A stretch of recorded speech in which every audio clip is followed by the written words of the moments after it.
Welcome back to Football Talk with Hawk. How are we doing, everybody, on this fine Sunday morning? All right, so this episode is being recorded actually early Saturday morning. The Lions and Cowboy game has not been played yet.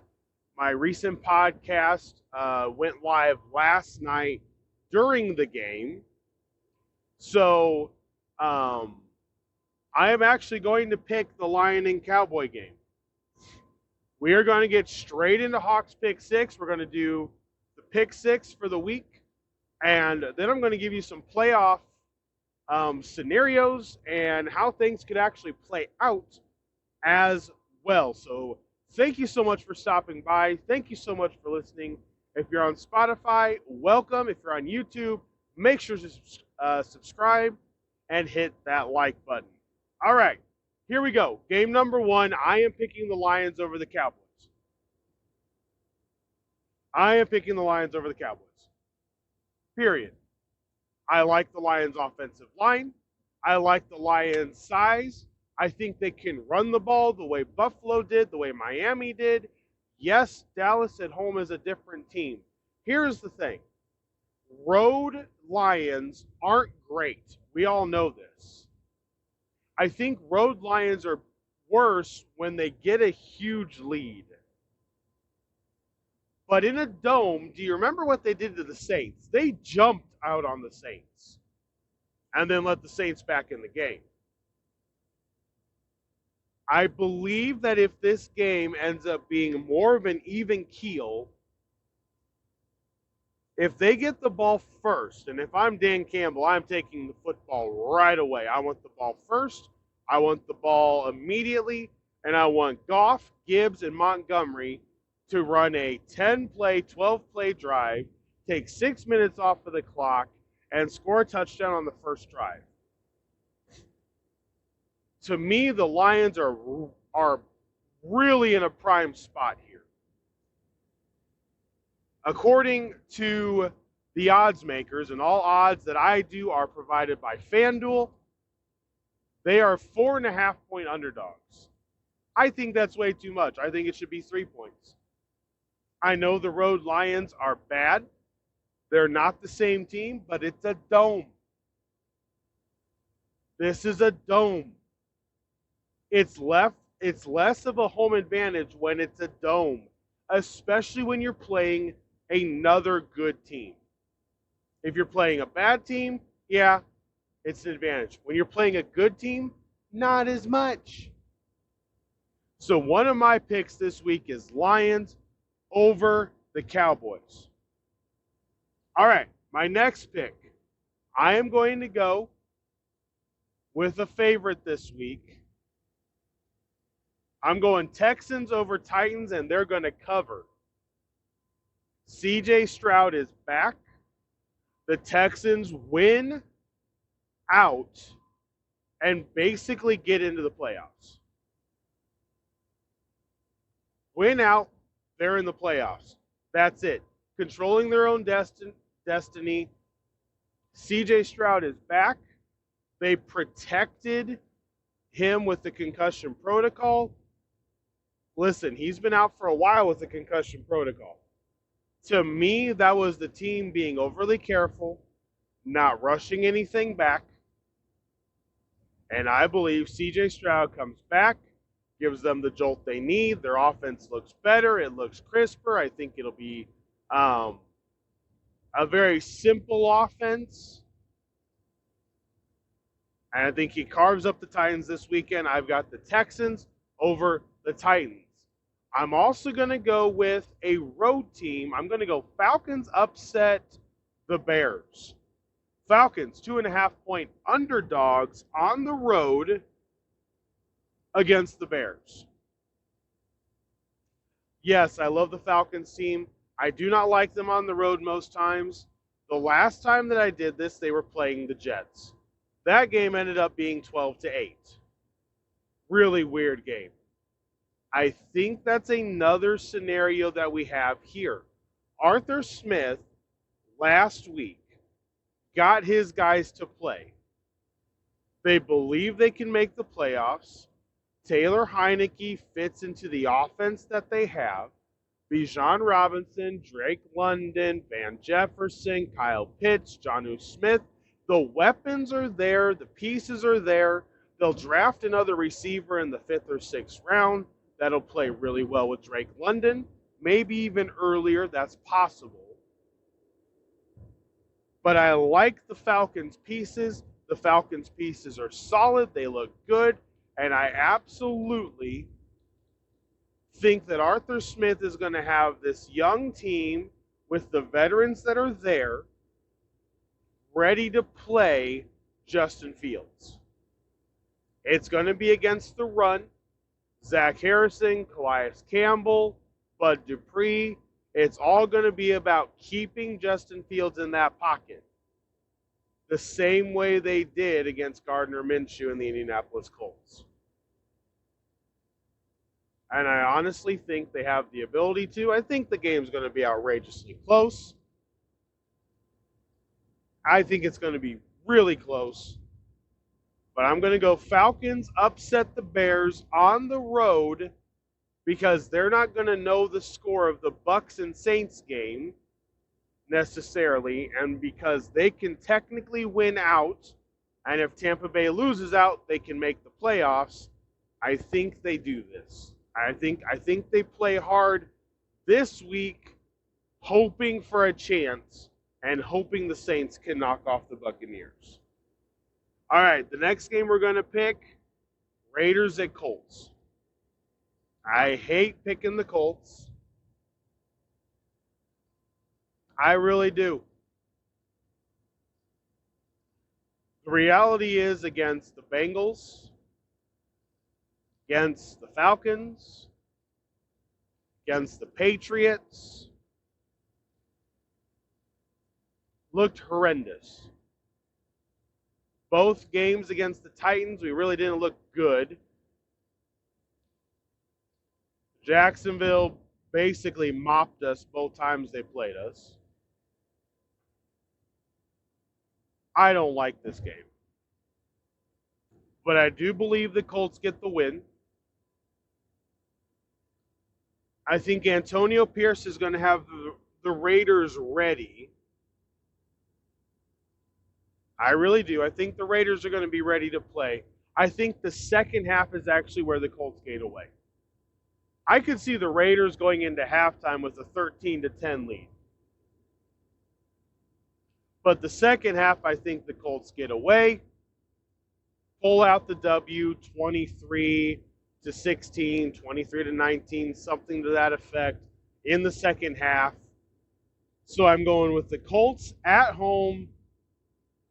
I don't like the 3.5 number as far as covering's concerned. I don't really play the bet game with the covering, but I think the Colts win over the Raiders at home just because the Raiders had such an emotional Christmas Day game on the road against the Chiefs. They're on the road again, and I don't know if they're going to be able to put a four-quarter effort on defense in like they did against the Chiefs. That's what I'm going off. All right, so to quickly recap, we got the Lions over the Cowboys, Texans over the Titans, Falcons over the Bears, Colts over the Raiders, and then I'm going to go Rams on the road over the Giants. The spread is huge. The spread is 6. It's a really big spread, not going to lie. But I do like the Rams in this position. I think the game's going to be way closer. I think it's going to be way closer. I don't think Tyrod Taylor and Brian Dable are going to be embarrassed. I think it's going to end up being the fact that the Rams have better receivers. Even though they're traveling east as a West Coast team, I do like how the Rams are set up. So we're going to go Rams over the Giants as my 5th. And then number 6, hang on. I'm going upset Cincinnati over Kansas City. First of all, If you play lines, if you do that, take this line. 6.5 points. Kansas City, who's Kansas City beating by 6.5 points? Who is Kansas? How are Kansas City going to score enough points to win by 6.5 points? Yes, Jake Browning just had a bad game against a inspired Pittsburgh Steelers defense that was ready to play him. This is the Chiefs, not the Steelers. Two different defenses. This is also a Chiefs offense that still doesn't have a main receiver. Rashee Rice, I think, can be. I think he will be. I like him. I definitely do. But they don't have a bunch of other setups to be able to catch the ball consistently. Right now, as of the time that I am recording this podcast, we don't even know if they have a running back active. Clyde Edwards-Helaire and Isaiah Pacheco, both of them, Pacheco hasn't been cleared from concussion protocol yet. And Clyde Edwards-Helaire has an injury. I don't know if they've even got a running back. I'm going Cincinnati with the field goal by Evan McPherson at the end of the game to upset Kansas City. Yep, you heard it. I'm going with Cincinnati by a field goal to upset Kansas City. Now, I'm using that as a springboard into the playoff picture implications. Cincinnati holds the head-to-head over the Indianapolis Colts. Now, here's the thing. The algorithms have been really weird. So, like, ESPN has the NFL playoff machine. They redid the algorithms this week. They're actually accurate now based off of head-to-head, which is very important. They redid all the algorithms. They got everything correct. I mean, this thing's been available since week 11, for goodness sakes. They had to redo this thing heading into the final 2 weeks.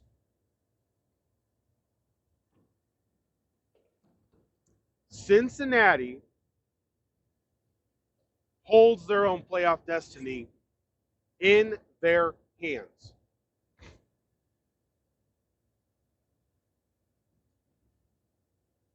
They really do. They have the head-to-head over the Jaguars. They have the head-to-head over the Colts.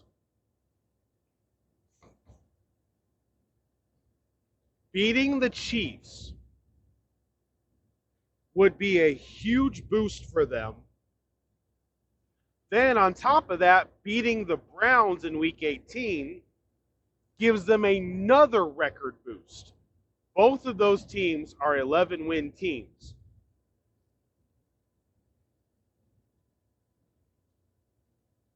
Cincinnati could sneak into that 7th seed very easily. Very easily. Now, I've been playing around with the playoff machine all night long. I did not know that this game actually changes how a lot of things can go. Because if the Chiefs lose this game, and the Bills win out over the Patriots and over the Dolphins, Buffalo gets the 2nd seed. And the Chiefs get knocked down to 3. That's substantial because that means the very best the Chiefs are going to be able to do potentially would be a home game against the 6th seed, then on the road in Buffalo and on the road in Baltimore to make the Super Bowl. And I'm sorry, that's not happening. It's just not happening. The game that looks to be a potential lock is the Jaguars versus the Browns. unless the Texans win out, they would get the head-to-head, I believe, over the Jaguars if the Jaguars lose to the Titans in Week 18.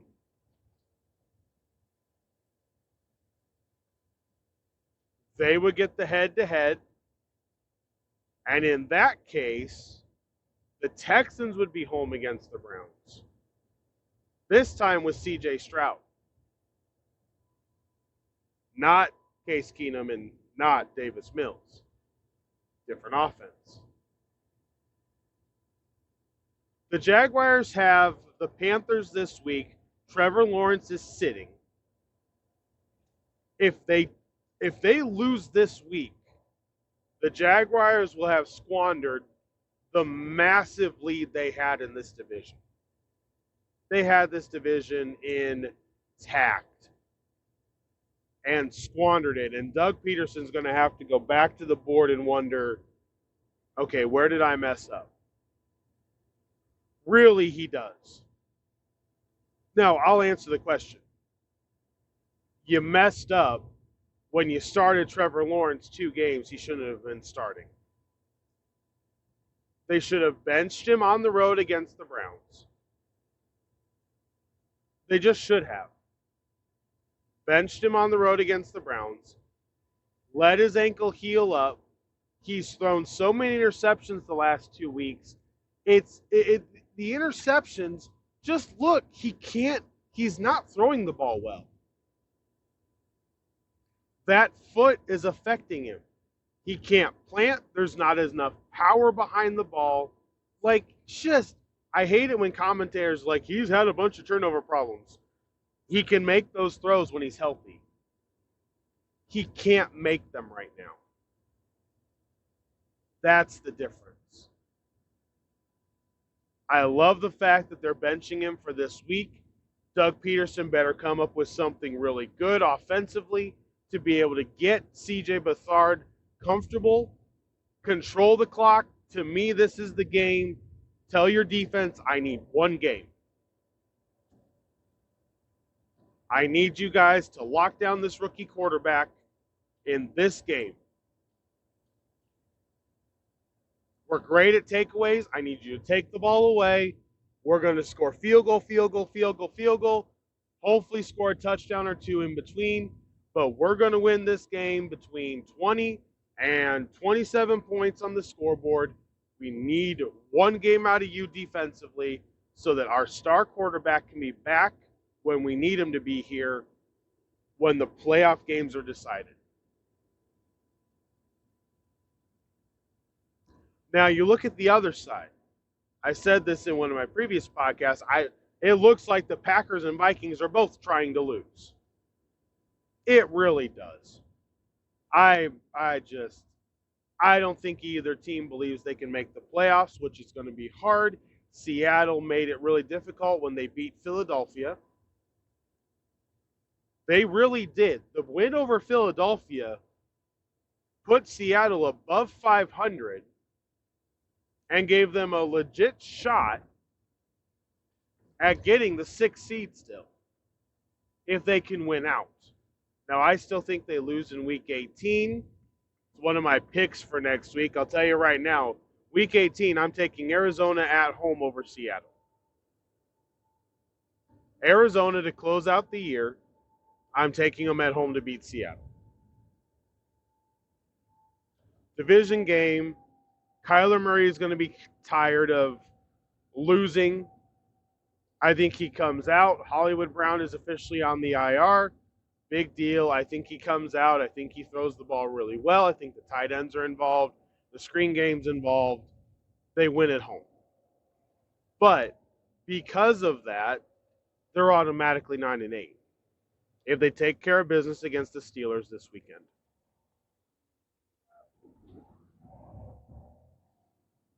The Rams basically are a lock for the playoffs. It's really hard for them to get knocked out because they beat the Giants, and I think there's a couple scenarios that can happen to where even if they lose to the 49ers, they're going to back into the playoffs anyway. So I think there are a few playoff clinching scenarios for the Rams this week, I believe. Because there's not that many teams that are actually in it. If the Saints lose, the Bucs clinch the division. And if the Falcons lose, the Falcons are eliminated from the playoffs, I believe. And whoever loses the Vikings and Packer game is eliminated from the playoffs. Now, if the Packers win the final two, they may be able to leapfrog the Rams. I think that's the only team that the Rams have to worry about because the Packers have the head-to-head. So if the Packers win out, which they very easily could do, I think that's the team that the Rams are worried about the most, if I remember correctly. But I think realistically, that's the only one. The Falcons winning out, I don't think changes much. They may be able to knock the Seahawks out. But the NFC has a lot less teams involved than the AFC does. It really does. The NFC is kind of set up. You're only jockeying for position right now. And to be clear, if the Lions win out and the Rams beat the 49ers in Week 18, the Lions get the number one spot in the NFC. So the road to the Super Bowl goes through Detroit, and they will only have to play either Philly or San Francisco at home. They could get a rematch with Dallas at home if Dallas knocks off Tampa Bay. Or if all the top teams win, they would get Tampa Bay at home. It's an interesting look if Detroit is holding all the cards. It's also interesting because we all know what road Detroit is. We talked about it when I picked them earlier. That, in and of itself, changes the look. Changes the look completely. Because if the Lions can absolutely pull out a win over the Cowboys, get the help they need, and pull out the win at home against the Vikings in the final week, I honestly don't think there is much to the idea. I don't think there's anything wrong with the idea of them being first. I really don't. I think they can be first. I think the road to the Super Bowl can go through Detroit in the NFC, and it would give them the best opportunity they've had in years. All right, let's talk about one more game and wrap this thing up. Baltimore and Miami. My view is very simple. I think the game is going to be closer because Miami still feels disrespected, but Baltimore is going to win. Baltimore's the better team, the better defense, the better offense. They're home. Baltimore can lock up the number one seed, and I think they will. They can lock up the bye week. I think they will. They want to do that. They don't want to have to worry about Week 18 against potentially a feisty Steeler defense that could just be out to, for lack of a better term, injure them because they're just going to be playing hard because it's a division game, because there's pride on the line. We all know how these games work. Let's not pretend we don't know what they are. So my guess is Ravens win, but it's close. But that game changes what happens with the Bills and the Dolphins as well. So lots of stuff this weekend, lots of things to watch. Once again, to recap, my picks are Lions over the Cowboys, Texans over the Titans. I got the Falcons on the road over the Bears, the Colts at home against the Raiders. I got the Rams on the road against the Giants, and I got the Bengals pulling the upset of the week on the road against the Kansas City Chiefs. Yeah, you can call me crazy, but just something about the Chiefs looks wrong. And if you don't have a receiving core, Patrick Mahomes is kind of neutralized automatically. But we'll see what happens. All right, guys, thank you so much for listening. Enjoy the amazing day of football we have in front of us. I will actually be at the Colts and Raiders game, so I am super pumped for that. I'll be there, and I will talk to you guys next year. Be safe. Have a happy new year. Let's go, football fans. We got football to watch. For Football Talk with Hawk, I'm Hawk, and I'm out.